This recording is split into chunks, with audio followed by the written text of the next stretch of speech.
بمكون واحد بس ب5 جنيه من عند العطار هتعملي كمية المارشميلو العسل دي. فرحوا عيالكم يا جماعة، داخلين على عيد بقى، والمكون التاني من البيت.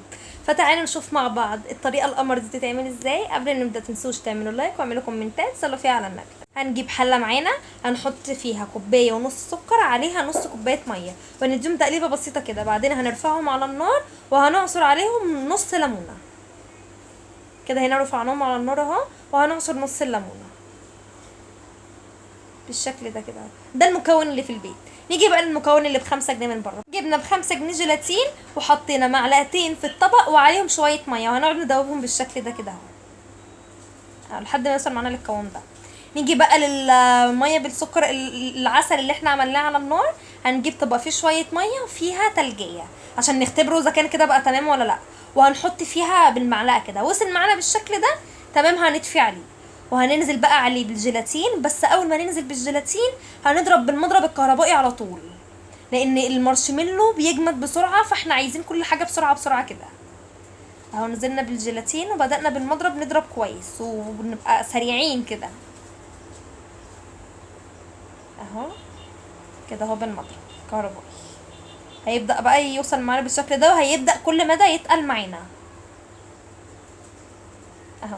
هنكون احنا مجهزين في علبة عندنا كيس زي كيس التلاجة يعني كده، وفاتحينه ودهنينه زيت وملبسينه للعلبة لحد ما يوصل معانا للشكل ده. بصوا السمك ده وصل معانا كده. ده بقى المارشميلو نجح معاكي ما شاء الله.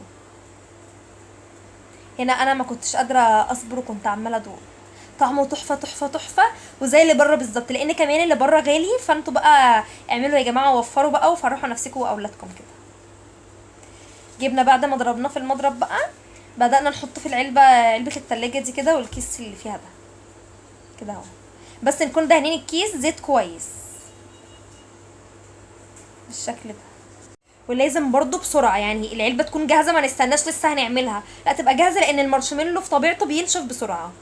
يقعد بقى في التلاجة. هنا بنعمل معاكم لون تاني، اللون البينك او الاحمر. يقعد في التلاجة ساعتين او 3. طلعي بقى وقطعي، هنقطع معاكم لسه.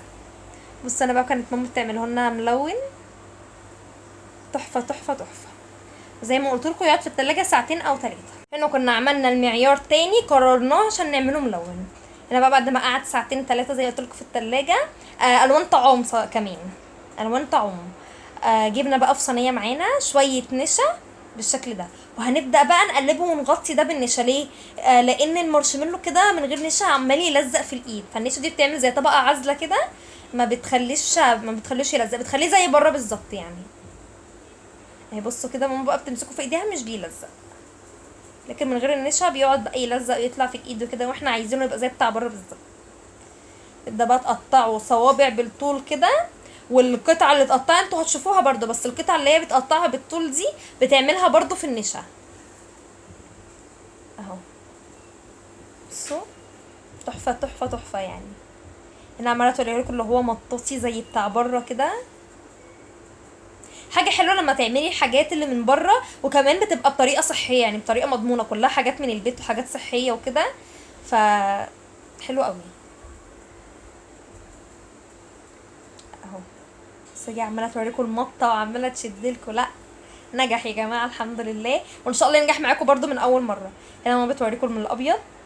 هنخش بقى على الاحمر دلوقتي او البينك. والله ما عارفه احدد له لون، بس هو يعني بينك كده، لون بنانيتي حلو اهو. هتبدا بقى برضو تشيلوا ده، برضو كيس تلاجة مفتوح فيه زيت. بس زي ما قلت لكم لازم كل حاجه تبقى جاهزه بسرعه، لانه بيجمد في ساعتها.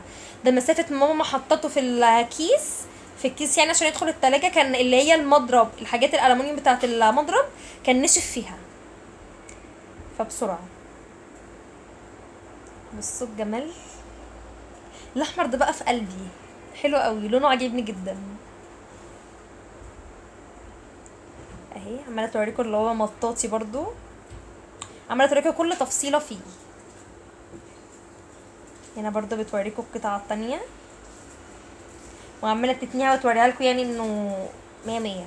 بصوا ما شاء الله بقى عمل معانا كميه قد ايه يعني. حلو جدا، حلو قوي قوي. الصينيه دي مش هتقعد عندنا يومين اصلا، يعني هي في ساعتها هتتاكل، لان انا بعشق الحاجات اللي المسكره دي. انا عماله ازق ايديا وعايزه اخد منه. الصوت جميل. لا بجد جربوها وان شاء الله برضو تنجح معاكم من اول مره. وبس يا جماعه كده الفيديو بتاعنا خلص، وما تنسوش تعملوا لايك وعملوا اشتراك في القناه وتفعلوا زر الجرس علشان يوصلكم كل جديد، وروحوا تابعوني في صفحتي على الفيسبوك.